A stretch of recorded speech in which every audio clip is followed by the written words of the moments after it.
बिस्मिल्लाहिर्रहमानिर्रहीम। अस्सलाम वालेकुम। मैं हूं इमरान और आप देख रहे हैं इमरान उमर यूट्यूब चैनल। तो मेरे प्यारे व्यूवर्स, प्यारे फैमिली मेंबर्स, आज मैं आपसे देसी चटनी बनाने की रेसिपी शेयर करूंगा। ये चटनी इतनी मज़ेदार बनती है कि आप रोटी से ज़्यादा ये चटनी खाना पसंद करेंगे। मज़ेदार होने के साथ साथ इसके बहुत सारे फ़ायदे हैं। देसी तरीके से तैयार करेंगे। अगर आपके फैमिली मेंबर्स को, किसी भी रिश्तेदार को ब्लड प्रेशर का प्रॉब्लम है तो आप मेरी ये चटनी एक हफ्ता खाने के साथ उस मरीज को खिलाएं। इंशाल्लाह ताला एक हफ्ते में आपको वाजिया फर्क नजर आएगा। गर्मी के मौसम में अक्सर ऐसा होता है कि हमारा रोटी चावल दाल खाने को दिल नहीं करता, तो ये आप चटनी बनाएं, खाने के साथ इसको खाएं। इंशाल्लाह ये आपको इतनी पसंद आएगी कि आप रोटी चावल से ज्यादा ये चटनी खा जाएंगे। देसी और ऑर्गेनिक तरीके से तैयार करेंगे, बड़ी मजे की बनती है।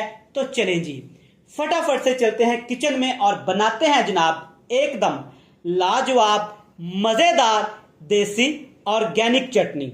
लें जी, बिस्मिल्लाहिर्रहमानिर्रहीम। आज की ये मजेदार और स्पेशल रेसिपी बनाने के लिए यहाँ पे आपको 4 से 5 चीजें नजर आ रही होंगी। सबसे पहले हम बात करेंगे सब्ज मिर्च की। हरी मिर्च छोटे साइज की आपको नजर आ रही होगी, ये देसी सब्ज मिर्च है। जब भी आपने ये वाली रेसिपी घर में बनानी है तो आपने देसी सब्ज मिर्च का ही इस्तेमाल करना है। ये साइज में थोड़ी सी छोटी होती है और बहुत ज्यादा तीखी होती है। इसके साथ आपको 4 टमाटर नजर आ रहे होंगे। टमाटर आपने रेड कलर के पके हुए रसीले इस्तेमाल करने हैं और टमाटर का ये वाला हिस्सा आपने रिमूव कर देना है।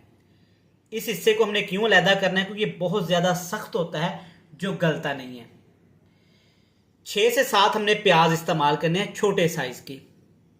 वजन की बात करें तो बनते हैं 1 पाव 250 ग्राम। थोड़ा सा पुदीना है यहाँ पे। 12 से 14 यहाँ पे लहसुन के जवे हैं। मेरे पास देसी लहसुन इस वक्त नहीं अवेलेबल था। अगर आपके घर में आपके पास देसी लहसुन है तो आपने देसी लहसुन का इस्तेमाल करना है। ये वाली चटनी खाने के साथ साथ मजेदार होने के साथ साथ इसके बहुत सारे फायदे हैं। अगर आपके प्यारे को, घर में किसी बंदे को भी ब्लड प्रेशर का मसला है तो आप इस चटनी को खाने के साथ डेली रूटीन में लाजमी इस्तेमाल किया करें। 6 से 7 दिन में आपको वाजिया फर्क नजर आएगा। सबसे पहले हमने क्या करना है कि इनकी कटिंग कर लेनी है। कैसे कटिंग करेंगे? सब्ज मिर्च को आपने ऐसे 2 हिस्सों में डिवाइड कर लेना है, ताकि जब आगे जाके इसको हम फ्राई करेंगे ना तो ये उछले कूदे नहीं ऑयल में। लहसुन को भी इसी तरीके से आपने ऐसे 2 हिस्सों में तकसीम कर लेना है।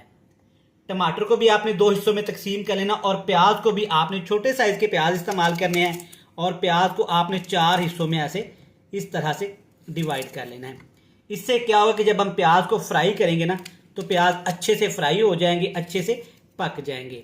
इस तरह से सारी चीजें आपने रफली काट लेनी है या चॉप कर लेनी है। छुरी की मदद से आप इनको काट लीजिएगा, बस इस तरह से।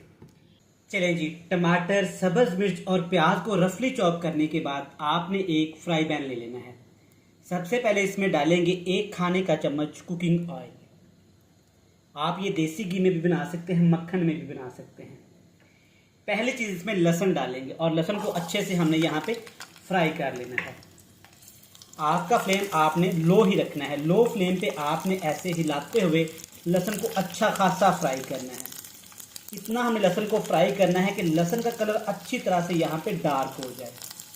2 मिनट के बाद आप चेक कर सकते हैं कि लहसुन का कलर अच्छे से यहाँ पे डार्क हो गया है, लहसुन अच्छे से यहाँ पे फ्राई हो गया है। लहसुन जब फ्राई हो जाए तब आपने इसमें सब्ज मिर्च शामिल कर देनी है। सब्ज मिर्च को भी आपने अच्छे से फ्राई कर लेना है, बिल्कुल लो से फ्लेम पे। हाई फ्लेम हमने नहीं करना। आप ये चीज़ें अलग-अलग ही फ्राई करेंगे, इकट्ठी सारी चीज़ें हमने फ्राई नहीं करनी, वरना चटनी का टेस्ट अच्छा नहीं आएगा। यहाँ पे सब्ज मिर्च को भी हमने 4 से 5 मिनट अच्छा खासा लहसुन के अंदर और ऑयल के अंदर फ्राई करना है। 4 से 5 मिनट के बाद आप चेक कर सकते हैं कि सब्ज मिर्च अच्छे से ऑयल के अंदर, लहसुन के अंदर फ्राई हो गई है और सब्ज मिर्च के ऊपर डॉट्स बन गए हैं, मतलब कि सब्ज मिर्च हमारी यहाँ पे अच्छी खासी फ्राई हो गई है। अब इसमें शामिल करेंगे प्याज, जिसको हमने रफली चॉप करके रख लिया था।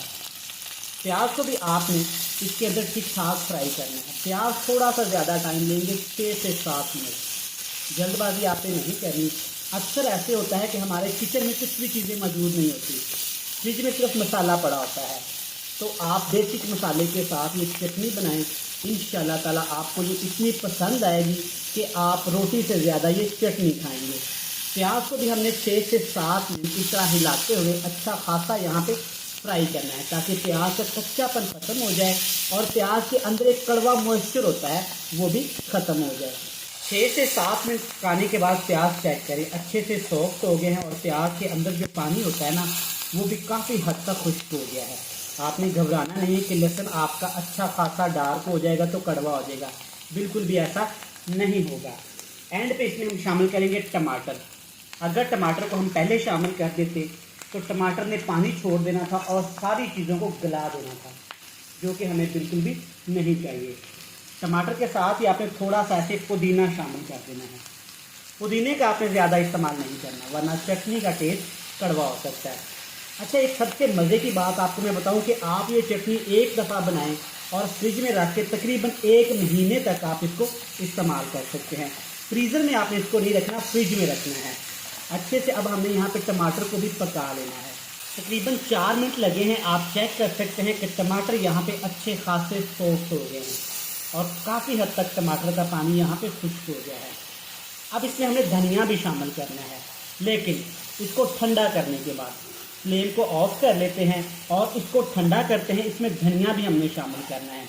आगे का सारा प्रोसेस आज मैं आपको बताऊंगा कि आप किस तरह लंबे अरसे तक इस चटनी को महफूज कर सकते हैं, कैसे आपने इसको तड़का लगा के और भी टेस्टी कर सकते हैं। चलिए जी, सारी चीज़ें मैंने निकाल के एक बड़ी सी प्लेट में ट्रांसफ़र कर दी थी और पंखा चला दिया था। इनको मैंने अच्छा खासा यहाँ पे ठंडा कर लिया है। सारी चीज़ें ठंडी होने के बाद आपने इसमें धनिया और पुदीना शामिल कर देना है, फ्रेश वाला 2 मुट्ठी भर के। अगर आसान लफ्ज़ों में बताऊं तो 1 बड़ा कप भर के आपने धनिया और पुदीना इसमें लाजमी शामिल करना है। अब यहाँ पे हमने क्या करना है, अगर आप इसे हमन दस्ते में या कूंडी डंडे में डाल के कूटेंगे तो इसका टेस्ट बहुत ज़्यादा बढ़ जाएगा, लेकिन मैं इसको टाइम की बचत के लिए थोड़ा सा फास्ट काम करूँगा। मिक्सी में डाल के इसको अच्छे से मोटा मोटा सा ग्राइंड कर लूँगा। अगर आपके पास मिक्सी भी नहीं है तो घर में जूसर जग होता है, जूसर जग की मदद से आपने इसको अच्छे से ग्राइंड कर लेना, लेकिन ज़्यादा आपने इसका पेस्ट नहीं बनाना।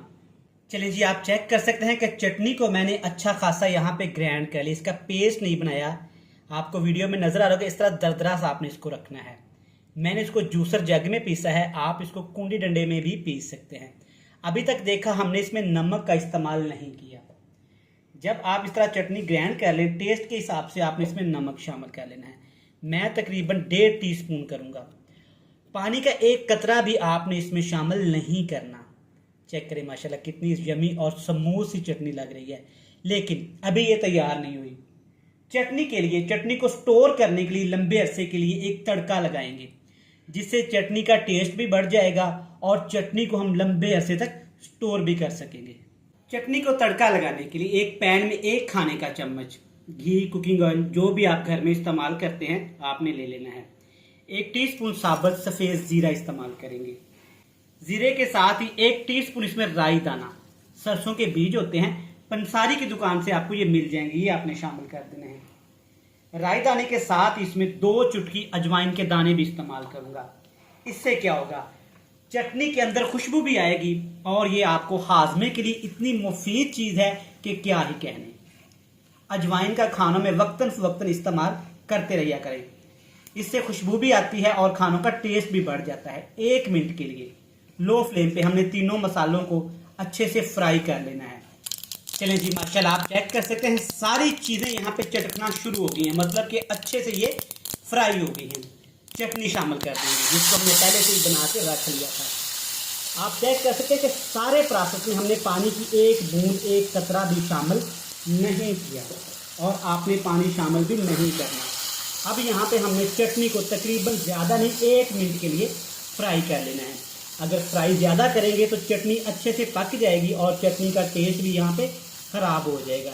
1 से 1.5 मिनट आपने इसको पकाना है, ज़्यादा नहीं पकाना।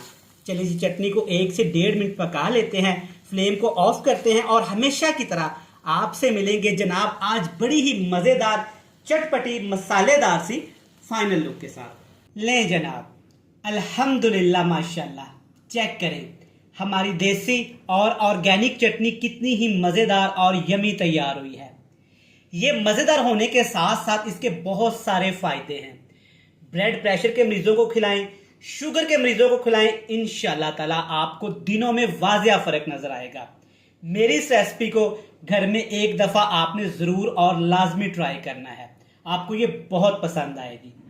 रेसिपी अच्छी लगे चैनल को सब्सक्राइब कर दें, बेल आइकन को प्रेस कर दें और प्यारे प्यारे फ्रेंड्स एंड फैमिली मेंबर के साथ शेयर कर दें। कल फिर मिलेंगे नई और मजेदार वीडियो के साथ। तब तक इमरान उमर को दीजिएगा इजाजत। ढेर सारा प्यार, दुआओं में रखिएगा याद। खुदा हाफिज।